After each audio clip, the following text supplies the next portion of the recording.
coat coat সোমাই আছে অবৈধ বাংলাদেশী 30 দিনৰ ভিতৰত ওলাই পৰিব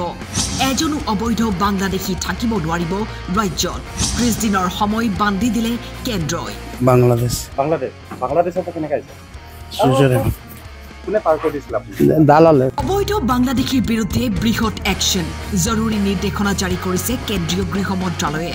অপাৰেশন সিন্দুৰৰ পিছত যিদৰে পোহৰলৈ আহিছিল ভাৰতৰ চুকে কোণে শিপাই থকা পাকিস্তানী ঠিক একেদৰে এতিয়া 30 দিনৰ ভিতৰত এটা এটাকৈ চিনাক্ত কৰা হ'ব অবৈধ বাংলাদেশী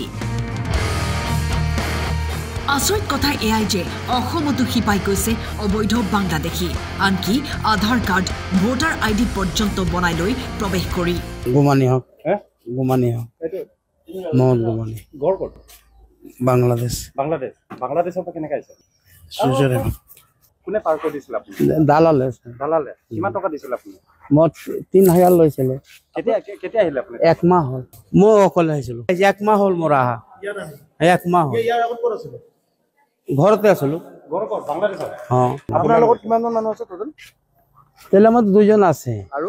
আৰু মই জানা মতন নাই ছাৰ আপুনি কি বেপাৰ কৰিব আহিছিলে এই কাপোৰ বাপা আপুনি আধাৰ কাৰ্ড কেনেকৈ বনালে বনাই দিছিল কোনে বনাই দিছিলে ইছলাম শেখ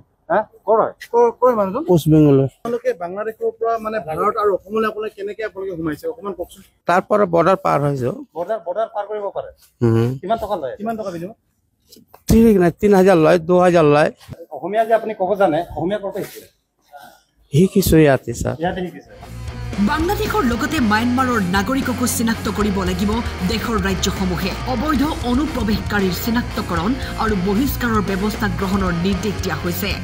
ভাৰতত যি গতিত অবৈধ বাংলাদেশীৰ প্ৰৱেশ ঘটিছে যদি এতিয়াই ৰোধ কৰা নাযায় ই ভয়ংকৰ ৰূপ ল'ব পাৰে আগন্তুক সময়ত BSF আৰু আসাম ৰাইফলছৰ সঞ্চালক প্ৰধানলৈও নিৰ্দেশনা জাৰি কৰা হৈছে ইতিমধ্যে গুজৰাটত সৰ্বাধিক 6500 বাংলাদেশী আটক কৰা হৈছে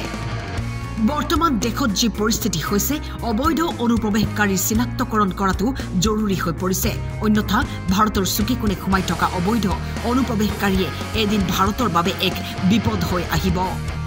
নিউজ ডেস্ক টাইম 8